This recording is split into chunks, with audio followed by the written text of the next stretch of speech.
नमस्कार दोस्तों, जय हिंद, वंदे मातरम। स्वागत है आपका अपने टीटी फैमिली शिक्षकों के परिवार जायसवाल कोचिंग सेंटर पर, पावर्ड बाई शिक्षा ही प्रकाश है। दोस्तों, आज की क्लास में हम बात करेंगे, मैथ्स की क्लास रहेगी और ये मैथ्स की क्लास नंबर आपके 4th रहने वाली है। इसके पहले ऑलरेडी जो है 3rd क्लासेज हम कंप्लीट कर चुके हैं, जिसमें हमने नंबर सिस्टम के क्वेश्चंस किए हैं, जिनमें आपके प्रीवियस ईयर में पूछे गए प्रश्न भी किए हैं, संभावित प्रश्न भी किए हैं और इंपॉर्टेंट क्वेश्चन भी किए हैं, जिनका आई बटन पे प्लेलिस्ट भी बना दिया गया है। तो सभी लेक्चर आप लोग फ्री ऑफ कॉस्ट देख सकते हैं, क्योंकि राष्ट्रहित में टीटी फैमिली है, शिक्षकों का अवर टीचर्स फैमिली है। तो यहाँ पे सभी लोगों को ध्यान देना है। इसमें हम 15 क्वेश्चंस करने जा रहे हैं बेहतरीन, और ये आपके HCF LCM से संबंधित रहेगा, लघुत्तम और महत्तम समापवर्तक। पिछले बार वर्ग 3 में इस टॉपिक से भी ज़्यादा प्रश्न पूछे गए थे, तो इस टॉपिक को भी कवर करना है। तो चलिए देर न करते शुरुआत करते हैं, जिसमें से पहला प्रश्न जो है आप लोगों की स्क्रीन पर दिया गया है कि संख्या 50 के सभी गुणनखंडों का योग होगा 65, 74, 93, 95। बहुत ही सिंपल सा बात है। 50 के गुणन पूछा गया है। अगर आपसे बनता है तो आप लोग वीडियो पॉज कीजिए, सॉल्व कीजिए, रफ पेन कापी अवश्य लेके बैठे मैथ की क्लास में, और हमें यहाँ पे आप लोगों को कमेंट करके बताइए। तो गुणनखंड निकालना में 50 के सभी गुणनखंड कौन कौन से होंगे। तो 50 को पहले तो 1 होगा, फिर 2 कट जाएगा, फिर 5 से कटेगा, फिर 10 से कटेगा, 25 से कटेगा और फिर 50। टोटल कितने हो गए, इन सभी का योग कर लीजिए। तो 50, 25, 75, 75, 10, 85, 85, 5, 90, 90, 2, 92, 1, 93, 93। देखिए कि इसमें ऑप्शन में 3rd ऑप्शन में दिया गया है, तो 93 वाला ऑप्शन सही हो जाएगा। सभी लोग समझ चुके होंगे। आइए बात करेंगे अगले प्रश्न की। 48 के गुणनखंडों की संख्या पूछा जा रहा है, यानी ये चीज़ एक प्रश्न आएगा, और दूसरा नंबर आया था वर्ग 3 में, लेकिन इसी प्रकार का प्रश्न पूछा गया था। तो 48 के गुणनखंड कौन कौन से होंगे आपको पता होना चाहिए। 48 गुणन 1 हो जाएगा, 2 हो जाएगा, 3 से भी कटता है आपका, 4 से भी कटता है, 6 से भी कटता है, इसके बाद 8 से भी कटता है, आपका 12 से भी कट जाएगा, 16 3 48, 16 से भी कटेगा, 24 दूना 48 और 48। तो टोटल कितनी संख्या हो गई। हमें गुणनखंडों की संख्या बताना है यहाँ पे, ठीक है। वहाँ पे योग पूछा गया था, यहाँ पे संख्या पूछा जाए तो योग संख्या गिन लीजिए। 1 2 3 4 5 6 7 8 9 10 संख्याएं हैं। तो देखिए किस ऑप्शन में 10 दिया गया है, सेकंड ऑप्शन में दिया गया है, तो सेकंड ऑप्शन आप लोगों का सही हो जाएगा। आइए बात करेंगे अगले प्रश्न की। संख्या 70 के सभी गुणनखंडों की संख्या बताइए। 2 4 5 7। संख्या 70 के सभी गुणनखंड, यहाँ पे संख्या पूछा जा रहा है, योग नहीं पूछा जा रहा है। 70 की गुणनखंडों की संख्या, सभी लोग बताइए 70 किससे डिवाइडेड हो सकता है। 70 के गुणनखंडों की संख्या बताइए सभी लोग, किससे हो जाएगा।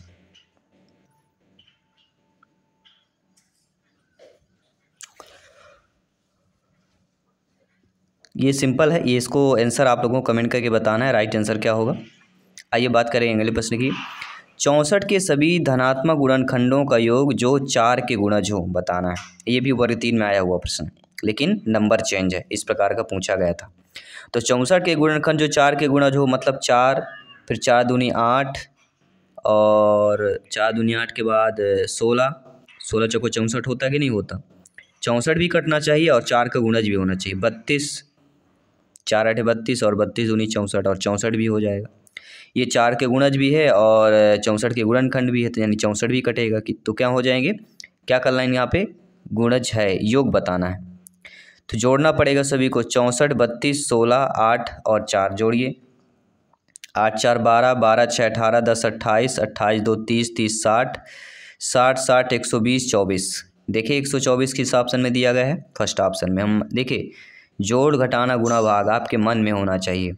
गणित में अगर अव्वल आना है, टाइम बचाना है, मैनेजमेंट करना है। आइए बात करेंगे अगले प्रश्न की। सभी लोग ध्यानपूर्वक समझिएगा और रफ पेन लेके बैठें, सॉल्व करते जाए साथ में। जो भी प्रॉब्लम हो आप कमेंट कर सकते हैं। अगला प्रश्न है, संख्याएं 15, 18, 24 का लघुत्तम समापवर्तक गुणनफल विधि से बताइए। अब देखिए कोई भी विधि, यहाँ पे गुणनफल दिया गया है आपको कन्फ्यूज करने के लिए। आप कोई से विधि से आपको 15, 18, 24 का लघुत्तम निकाल लीजिए बस, ठीक है। तो गुणनफल विधि का मतलब क्या होता है, 15 का पहले आप अलग निकालिए, तो 15 का गुणनखंड निकालेंगे 3 गुणे 5 आएगा।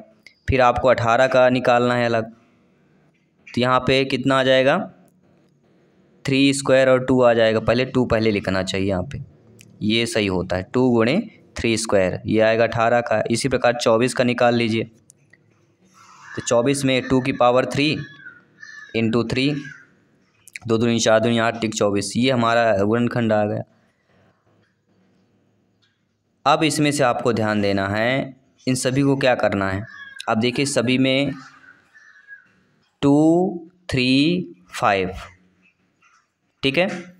तो 2 की पावर 3 सबसे अधिकतम हमें ले लेना है, सबसे अधिकतम चीज़ लेना है।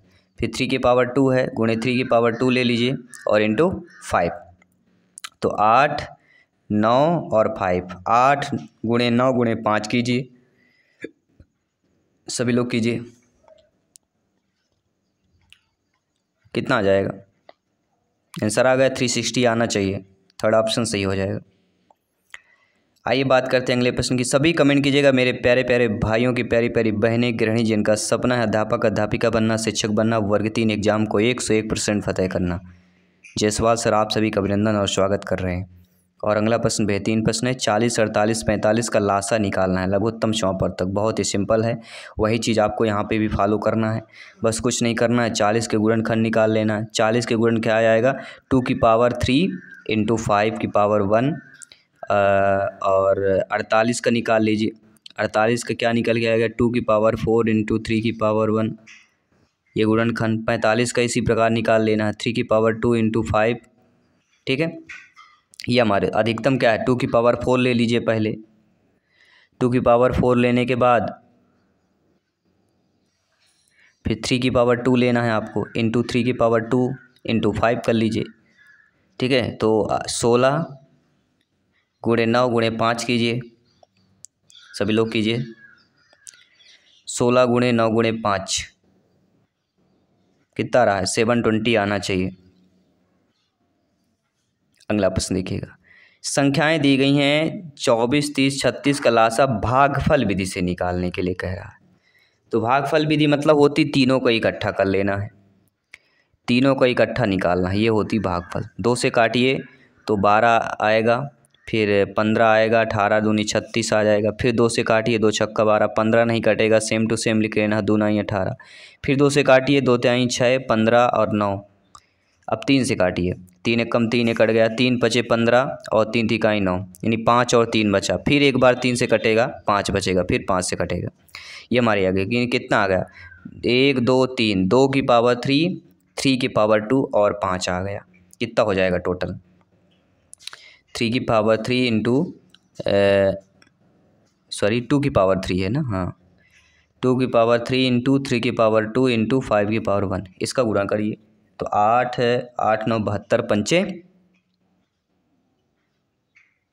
सभी लोग बताइए 72 पंचे क्या आ जाएगा, 7 पना 35, 2 पंचे 10, 360, 35 मतलब 350, ठीक है। ऐसा हम गुणा करते हैं, जीरो को काट के डायरेक्ट गुणा कर लेते हैं, फिर जा बाद में शून्य रख देते हैं। तो ये अपनी अपनी एबिलिटी होती है, गुणा भाग करने की अपनी अपनी, ठीक है, ट्रिक होती है। अगला प्रश्न है, संख्याएं 90 60 75 तथा 35 का लघुत्तम समापवर्तक लासा निकालना है। तो ये तो बहुत ही सिंपल सा आप सभी लोग निकाल लेंगे, ऐसे डंडा खींच देना है, बस यही होती है भाग विधि। 2 से काटिए, 45 आएगा, 30 आएगा, 75 नहीं कटेगा तो सेम टू सेम लिखिए, 35 भी नहीं कटेगा। फिर 2 से काटिए, कटेगा, हाँ कटेगा, 45 15 आ जाएगा, 75 और 35। अब 3 से काटिए, यहाँ पे 15 आएगा, 3 5 15 आएगा, 25 आएगा, 35 नहीं कटेगा 3 से। इसके बाद फिर 3 से काटिए, 3 5 15, इस प्रकार काटते चले जाइए, सभी संख्याएं कट जाएंगी और अंत में आपकी जो वैल्यू निकल के आएगी वह क्या निकल के आएगी, 2 की पावर 2 इंटू 3 की पावर 3 इंटू 5 की पावर 2 इंटू 7। जब इनका गुणा कर लेंगे, 4 4 9 36, 36 गुणे 25 गुणे 7, 6300, अर्थात 6300 कितने हैं, 6300, 6300। Two option is the right answer. I hope सभी लोग समझ रहे हैं। आइए बात करेंगे अगले प्रश्न की। अगला प्रश्न है, 5 अंकों की वह छोटी से छोटी संख्या ज्ञात कीजिए जो 16 24 36 54 को पूर्णतः से विभाजित हो जाए। तो विभाजिता के नियम से ज़्यादा प्रश्न पूछे गए थे और इस प्रकार का प्रश्न आया हुआ था, तो ध्यानपूर्वक समझिए। इसी प्रकार के प्रश्न पूछे जाते हैं, अंकों को परिवर्तित किया जाएगा लेकिन इसी प्रकार से सॉल्व किया जाएगा। तो 5 अंकों की जो है छोटी से छोटी संख्या बताना है। तो 5 अंकों की छोटी संख्या यहाँ पे बताना है और संख्याएँ दी गई जो पूर्णतः विभाजित भी होना चाहिए। तो मान लीजिए 5 अंकों की सबसे छोटी संख्या 140, 10,000। अब करना क्या है, 16, 24, 36, 54 क्या निकालना, लघुत्तम समापवर्तक निकाल लीजिए। चलिए भाग से काटिए एक साथ, उसी प्रकार जैसे हमने काटा था। तो यहाँ पे आपका जो एलसीएम इसका 432 निकल के आ जाएगा। निकाल के देखिए सभी लोग, ठीक है। अब करना क्या है, 10,000 में से 432 का भाग कर देना। जैसे भाग करेंगे आपको बचेगा 64 शेषफल बचेगा। भाग कीजिए सभी लोग, देख लिए 64 यानी 64 शेषफल बचेगा। तो अब करना क्या है, आपको कुछ नहीं करना है, बस इसी को प्लस कर लेना है। आपका 10,000 है, 5 अंकों की सबसे छोटी संख्या में आपको कुछ नहीं करना है। एक चीज़ आपको नोट कर लेना। तो हमारी अभी संख्या क्या निकल के आ गई, सभी लोग ध्यानपूर्वक समझिएगा और फीडबैक कीजिएगा, ठीक है। तो 1000 में आपको क्या करना है, 432 प्लस कर लेना है और ये जो 64 आए इसको माइनस कर लेना है। तुम्हारी वैल्यू के लिए क्या आ जाएगी, 10,368 आ जाएगी। क्या जाएगी, 10,368। तो हमारा पहला ऑप्शन सही हो जाएगा। बहुत ही सिंपल सा प्रश्न है, इतना टफ नहीं था जितना आप लोग समझते हैं। अगर नहीं समझ में आ रहा तो कमेंट करिएगा नेक्स्ट क्लास में, और क्वेश्चन को और अच्छे तरीके से समझाया जाएगा, आराम से समझाया जाएगा। बाकी कोई भी दिक्कत है तो आप लोग हमारे फेसबुक पेज, इंस्टाग्राम पेज को फॉलो करके आप लोग वहाँ पे डिटेल ले सकते हैं, समझ सकते हैं, और जो भी आपके क्वेश्चंस हो आपको रिप्लाई मिल जाएंगे, फीडबैक मिल जाएगा। अगला प्रश्न है, वह छोटी सी छोटी संख्या कौन सी है जो पूर्ण वर्ग हो और 10, 12, 15, 18 से भी विभाज्य होती है। विभाज्यता वाले प्रश्न ध्यान दीजिएगा, ये ज़्यादा प्रश्न आए हुए थे मैथ्स में, और फिर से यही चांसेज है आने के लिए। तो वह छोटी छोटी संख्या कौन सी होगी, पूर्ण वर्ग होगी, ये भी ध्यान देना, पूर्ण वर्ग होगी। अब इनमें से हमें पूर्ण वर्ग ध्यान देना, ये विभाजित इन सभी से विभाज्य भी हो। तो पूर्ण वर्ग अगर देखा जाए तो पूर्ण वर्ग हमारा होगा 900। कैसे होगा, अब आपको करना क्या है, 10, 12, 15, 18 का एलसीएम निकालिए, ठीक है। एलसीएम जैसे निकालेंगे इसका एलसीएम ही 900 आ जाएगा, बस वही आपका पूर्ण वर्ग हो जाएगा, ठीक है। फोर्थ ऑप्शन सही हो जाएगा। अगला प्रश्न साथियों, 4 अंक की सबसे बड़ी संख्या वह है जो 15, 18, 24, 30 में से प्रत्येक से पूर्णतः विभाजित होगी। 4 अंकी की सबसे बड़ी संख्या, अब ध्यानपूर्वक समझिएगा, 4 अंकों की सबसे बड़ी संख्या बताया गया। तो सबसे बड़ी संख्या यहाँ पे ध्यान दीजिए। अब हमें ध्यान देना कि जो 15, 18, 24, 30 दिया गया है इस पर हमें ध्यान देना है, इसका एलसीएम निकाल लेना। सभी लोग निकालिए एलसीएम। एलसीएम आ जाएगा इसका 360, ठीक है। और 5 अंकों की सबसे छोटी संख्या तो हमारे सभी को पता ही होगा, 10,000। अब करना क्या है, 360 से 10,000 में विभाजित करके शेषफल देखिए। उसी प्रकार 10,000 में 360 का भाग करिए, फिर विभाजिता का नियम देखिए, उसमें आपका शेष कितना बच रहा है। तो शेष देखेंगे 280 आपका शेष बचेगा, शेषफल, ठीक है। भाग करके देख लीजिए। अब 280 जो बच रहा है वही आपको क्या 10,000 में माइनस कर देना है। क्यों कर देना है, क्योंकि यहाँ पे 4 अंकी की बड़ी संख्या पूछ रहा है और हमने क्या किया है, 5 अंकों की छोटी संख्या ले लिया और वहाँ पे माइनस कर दिया, तो आपको वो चीज़ें आ जाएंगी। अब करना है, जो हमने 5 अंकों की सबसे छोटी संख्या लिया तो उसमें 280 माइनस कर दीजिए, यानी 10,000 में 280 जो है आपको माइनस कर देना है, बस सिंपल सी बात है।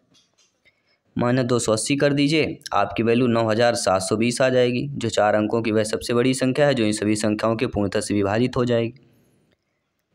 तो देखिए किस ऑप्शन में संख्या दी गई है, 9720 सेकंड ऑप्शन दिया गया है, तो आप लोगों को सही हो जाएगा, ठीक है। इन चीज़ों को समझना है, अपने माइंड की मेमोरी में सेव कर लेना है।